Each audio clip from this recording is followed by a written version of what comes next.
वक्फ संशोधन बिल देर रात राज्यसभा में पास। बिल के पक्ष में 128 वोट पड़े, जबकि 95 मेंबर ने बिल के विरोध में की वोटिंग। वक्फ संशोधन बिल करीब 12 घंटे की बहस के बाद राज्यसभा में हुआ पास। बिल को अब मंजूरी के लिए राष्ट्रपति को भेजेगी सरकार। राज्यसभा में बिल पर बहस के दौरान बीजेपी सांसद सुधांशु त्रिवेदी ने कहा, देश की नई सुबह नए वक्फ कानून के साथ कुछ महीने में मुसलमान भी मान लेंगे कि कानून में उनकी भलाई के लिए कोई बदलाव। जेडीयू सांसद संजय झा ने किया वक्फ बिल का समर्थन। कहा, आरजेडी और कांग्रेस मुसलमानों की सिर्फ बयानबाजी करती है, काम नहीं करती। जेपी नड्डा ने बिल को देश हित में बताया। कहा, इसके जरिए जवाबदेही बनाने की कोशिश विपक्ष लोगों को गुमराह कर रहा है। जेपी नड्डा बोले, कांग्रेस ने मुस्लिम महिलाओं को सेकंड क्लास सिटीजन बनाए रखा, 70 साल मुसलमानों को डराया। विपक्ष को जेपी नड्डा की नसीहत। कहा, वोट बैंक पॉलिटिक्स से ऊपर सोचे, इसी डर से यूपीए ने मुस्लिम हित के काम रोके। हम बयानबाजी नहीं, काम करके दिखाते हैं। जो कांग्रेस नहीं कर पाई उसे मोदी सरकार कर रही है, राज्यसभा में बोले किरेन रिजिजू। किरेन रिजिजू ने कहा, वोट बैंक के लिए भ्रम फैला रहे विपक्ष। वक्फ में कोई गैर मुस्लिम नहीं होगा, वक्फ का मैनेजमेंट मुस्लिमों के हाथों में ही रहेगा। राज्यसभा में कांग्रेस और बीजेपी के बीच तीखी नोकझोंक। नासिर हुसैन बोले, देश में दंगा फसाद कराने की कोशिश, मुस्लिमों की संपत्ति पर सरकार की नजर। नासिर हुसैन बोले, वोट बैंक के लिए बीजेपी वक्फ संशोधन बिल लेकर आई, संविधान को ताक पर रखा गया। राज्यसभा में अमित शाह ने विपक्ष को लताड़ा। बोले, वक्फ जमीन का मामला, बिल को लेकर विपक्ष भ्रम न फैलाएं। राज्यसभा में बीजेपी सांसद राधा मोहन दास अग्रवाल बोले, कहा, वक्फ बोर्ड जिस जमीन पर हाथ रख दे उसकी हो जाती थी।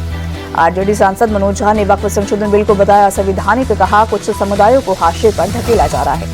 मनोज झा बोले, वक्फ बिल के जरिए बुलडोजर कार्रवाई को कानूनी किया जा रहा है, क्या सभी प्रयोग मुसलमानों पर ही होंगे। वक्फ संशोधन बिल का सपा ने किया विरोध। रामगोपाल यादव बोले, मुसलमानों को बीजेपी की नीयत पर भरोसा नहीं। वक्फ संशोधन बिल के मुद्दे पर राबड़ी देवी के आवास के बाहर लगे नीतीश कुमार के पोस्टर, गिरगिट से की नीतीश कुमार की तुलना। संसद में वक्फ संशोधन बिल के समर्थन के बाद जेडीयू में उठे विरोध के सुर। पार्टी के अल्पसंख्यक सचिव मोहम्मद शहनवाज मलिक ने दिया पार्टी से इस्तीफा। मोहम्मद शहनवाज मलिक ने लोकसभा में ललन सिंह के बयान पर जताई नाराजगी। कहा, राज्य के मुसलमानों का नीतीश कुमार पर से भरोसा टूट गया। जेडीयू के सीनियर नेता मोहम्मद कासिम अंसारी ने भी पार्टी से दिया इस्तीफा। वक्फ संशोधन बिल के समर्थन पर जताई नाराजगी। कहा, जेडीयू ने मुसलमानों का विश्वास तोड़ा। आम आदमी पार्टी सांसद संजय सिंह ने वक्फ संशोधन बिल को बताया संविधान और लोकतंत्र की हत्या। कहा, एक गैर संवैधानिक बिल को संख्या बल के आधार पर पास करवाया गया। शिवसेना के राज्यसभा सांसद मिलिंद देवड़ा ने वक्फ संशोधन बिल के पास होने को बताया सेक्युलरिज्म के लिए ऐतिहासिक दिन। कहा, इससे मुस्लिम समाज और महिलाओं को होगा फायदा। मिलिंद देवड़ा ने शिवसेना उद्धव गुट को बताया हिंदू विरोधी पार्टी। कहा, वक्फ बिल का जिस तरह उद्धव गुट ने विरोध किया उससे साबित हो गया कि वो मुस्लिम विरोधी भी है। वक्फ संशोधन बिल पास होने के बाद लखनऊ में जुम्मे की नमाज के मौके पर पुलिस अलर्ट। शहर में निकाला गया फ्लैग मार्च। वक्फ बिल पास होने के बाद मुरादाबाद में भी पुलिस अलर्ट, कानून व्यवस्था बनाए रखने के लिए गश्त की। राज्यसभा में देर रात तक चली मणिपुर में हिंसा के मुद्दे पर चर्चा। राज्य में राष्ट्रपति शासन लागू करने पर राज्यसभा ने लगाई मुहर। गृहमंत्री अमित शाह ने जल्द ही मणिपुर विवाद सुलझाने का दिया भरोसा। कहा, मणिपुर के 2 संघर्षरत समुदाय की अगली बैठक जल्द ही दिल्ली में होगी। राज्यसभा में मणिपुर के मुद्दे पर कांग्रेस सांसद मल्लिकार्जुन खड़गे का बीजेपी पर हमला। कहा, 2 साल से मणिपुर चल रहा है, सरकार हिंसा रोकने में नाकाम रही। थाईलैंड में पीएम मोदी ने म्यांमार के वरिष्ठ जनरल से मुलाकात की। कई द्विपक्षीय मुद्दों पर बातचीत हुई। पीएम मोदी बिम्स्टेक शिखर सम्मेलन के बाद शाम 4 बजे बौद्ध मंदिर बाट फो जाएंगे। शाम 6:30 बजे थाईलैंड के राजा से होगी मुलाकात। बिम्स्टेक शिखर सम्मेलन के लिए आयोजित रात्रि भोज में बांग्लादेश के मुख्य सलाहकार मोहम्मद यूनुस के साथ बैठे पीएम मोदी। आज दोनों नेताओं के बीच हो सकती है द्विपक्षीय बातचीत। दिल्ली के पूर्व सीएम केजरीवाल ने बीजेपी सरकार पर निशाना साधा। बोले, 10 साल में हमने निजी स्कूलों की फीस नहीं बढ़ने दी, शिक्षा माफिया को खत्म किया, अब फिर से शुरू हो गया है। पद्मश्री और दादा साहब फाल्के पुरस्कार से सम्मानित अभिनेता मनोज कुमार का हुआ निधन। मुंबई के अस्पताल में 87 साल की उम्र मिली अंतिम सांस। मनोज कुमार का कल पवन हंस शमशान में होगा अंतिम संस्कार। बेटे कुणाल गोस्वामी ने दी जानकारी। बोले, लंबे समय से बीमार थे। एक्टर मनोज कुमार ने निधन पर पीएम नरेंद्र मोदी ने जताया दुख।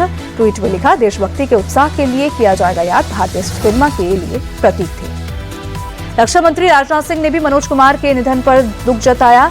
ट्वीट में लिखा, देशभक्ति की फिल्मों के लिए किया जाएगा याद, उनकी विरासत उनके काम के लिए जरिए जिंदा रहेगी।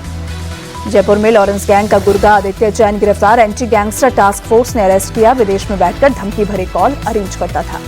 झारखंड में 21 जगहों पर ईडी की छापेमारी। आयुष्मान योजना घोटाले में एजेंसी की कार्रवाई। राज्य में भी कई ठिकानों पर छापा। विवाद बढ़ने पर कांग्रेस के विधायक श्वेता सिंह मौके पर पहुंची। सीआईएसएफ के लाठीचार्ज की निंदा की। आंदोलन जारी रखने के लिए संकेत। दिल्ली के कालकाजी मंदिर में उमड़ा भक्तों का जनसैलाब। चैत्र नवरात्र के अवसर पर दर्शन के लिए लगी श्रद्धालुओं की लंबी कतार। उगते सूर्य को अर्घ्य देने के साथ महापर्व चैती छठ का समापन। पटना में 41 गंगा घाट और 7 तालाबों में श्रद्धालुओं की पूजा। आईपीएल 2025 के 16वें मुकाबले में आज मुंबई इंडियंस का लखनऊ सुपर जायंट्स से होगा मुकाबला। लखनऊ में शाम 7:30 बजे शुरू होगा मैच। कोलकाता के ईडन गार्डन्स में केकेआर ने सनराइजर्स हैदराबाद को 80 रन से हराया। एसआरएच की टीम 120 रन पर ऑल आउट हुई।